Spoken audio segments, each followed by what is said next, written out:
What are typical mistakes by a job interviewer, not by a candidate? Hello and welcome to Communication Psychology. My name is Gerhard. I'm a psychologist from Hamburg, Germany, living here in the Republic of Moldova. I'm specialized in international, intercultural, and multilingual contexts. There are lots of videos on mistakes done by job candidates, much less on those done by job interviewers. The first of the following 4 mistakes is we often ignore the reality that a job interview is a social interaction, a social encounter where both parties can make decisions. It's not only the company that makes a decision in the recruiting and selection process, also the candidate and the HR department, the job interviewer, in many instances, is the first representative of the company that the interviewee meets. So it's like acting as the receptionist of your company. However, in many countries and in many companies and many HR professionals, they see the situation more like as a one-sided selection process. Like, we have countless of candidates, everyone wants to work at our company, everyone needs our job, so we are in a very comfortable situation to be the only ones that choose if it's a right fit or not. However, in quite a few countries and quite a few industries, the situation is not like that. So we don't have a big candidate pool for a specific function, and it counts what impressions we are making as a company.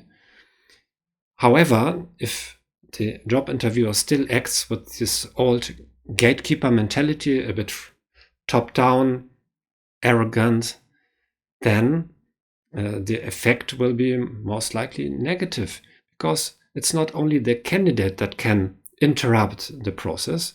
For example, if during or after the interview he or she leaves with the impression that, well, I don't like the company culture here, it's not an atmosphere I want to work in, maybe it's wrongly perceived. Maybe the HR person, the job interviewer, is not representative for the company culture, but that's the first impression that you as a company are making.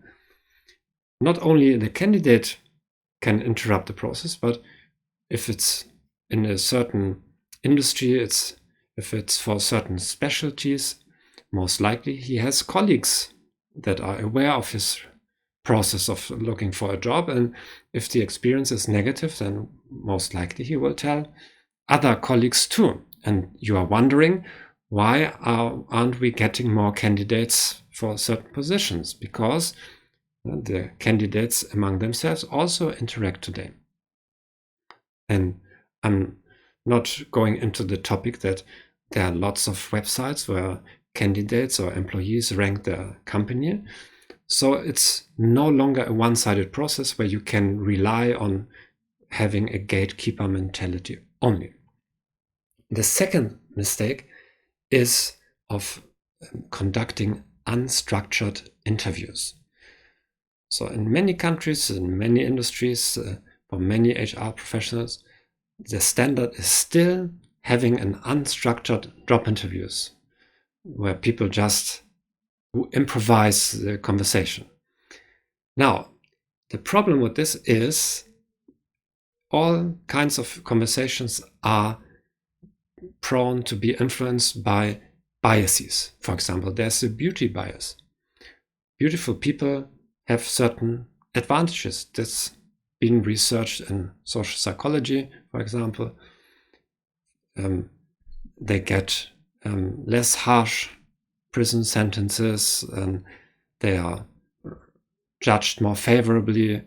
They are thought of as more sociable, intelligent, and so on. So people ascribe to beautiful people many positive character traits, which in reality they don't have. Not more than the average human being. That doesn't look so beautiful. Now, in an unstructured interview, there's a high likelihood that the beautiful candidate will get easier questions, lowball questions, where he or she can really shine and create a good impression. And on the other hand, if the candidate is less beautiful, then maybe he or she gets the more difficult questions. So it's not an objective process. But often we as interviewers are not aware of that. We think we treated everyone fairly, but there are slight shifts. So structured interviews, you have the same questions for all candidates for a given position, of course. Now, this creates some problems. First, it's maybe less enjoyable for the interviewer because you don't have much freedom to add your own questions all the time. So, and maybe you feel a bit bored on asking the same questions with every candidate. On the other hand, this frees up maybe some mental energy to really carefully listening to the answers. You're not longer engaged in thinking about the next questions, but you have a script.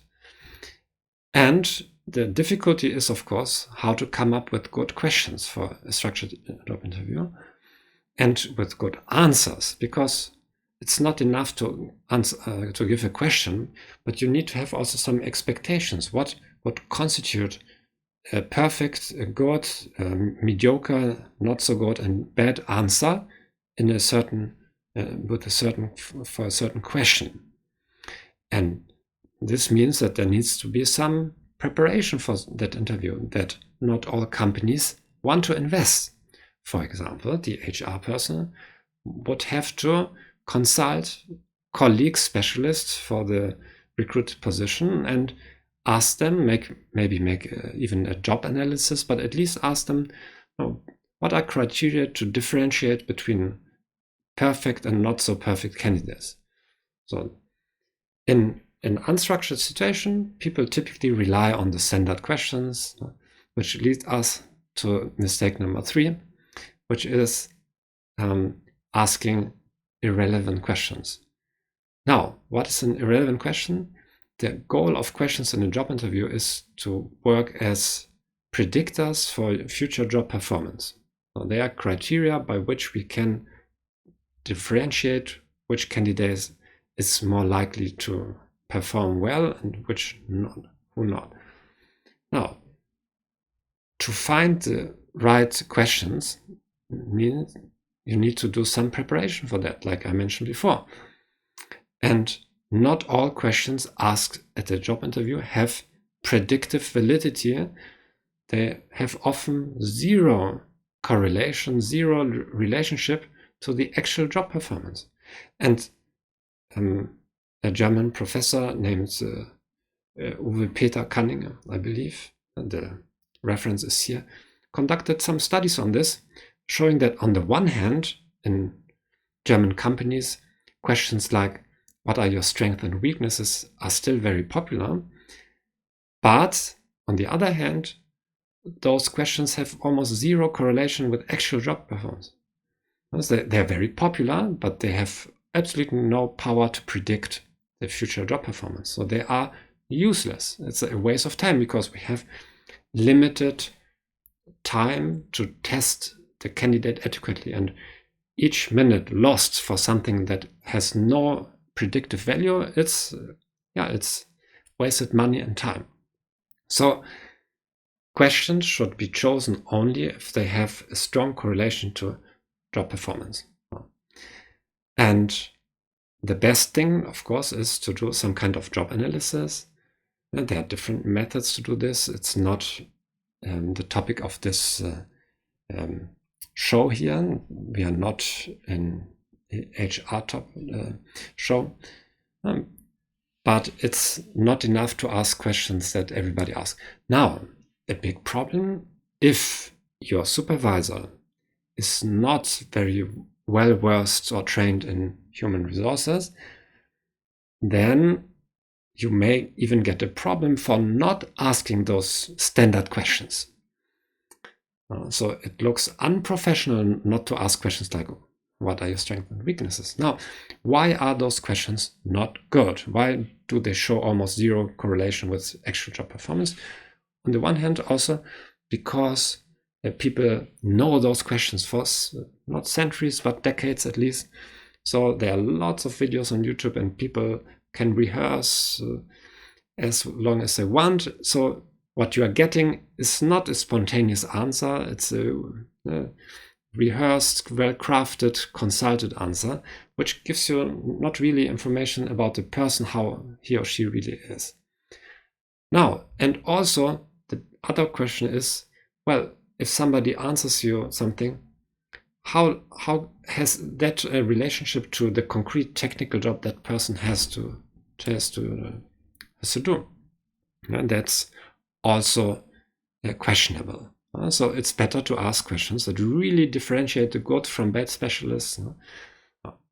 Now, the last mistake, it's an easy one, it's an obvious one, but still observing job interviews in reality, I often see people doing this mistake, and especially if they're unstructured, that is taking more talking time than the candidate. So the goal of the job interview is, yes, it's a social encounter. We need to know each other. And of course, the candidate should be given the opportunity to ask questions, to express his or her curiosity and to engage in a real dialogue too. But if it's completely lopsided in that the interviewer is taking up 70 or 80% of the total time, which I have witnessed quite a few times, and then there remains no real time to assess the qualities of the candidate, because from that 20 minutes, some minutes are like standard presentation and so on. So you need really to make sure that lots of the time of the interview is really allotted to asking those questions that differentiate good from bad performers, and not filling up your time with irrelevant questions or with you explaining. And it happens often with good intentions. So the interviewer wants to present the company, wants to create a favorable impression, and so on. But on the other hand, that's also a task of the candidates to come informed. You need to know the company you are being a candidate in, of course. So it would be better to shorten this and ask, well, I imagine you have read something about our company, you know something about, maybe you want to ask something specific. Instead, what I've witnessed, that people give a complete account on the history of our company. It was founded in 1979 and so on, which is a waste of time again. I hope this was useful. If you want me to give a free presentation, masterclass on communication psychology in your team, contact me via LinkedIn or in the contact details here. See you and bye-bye.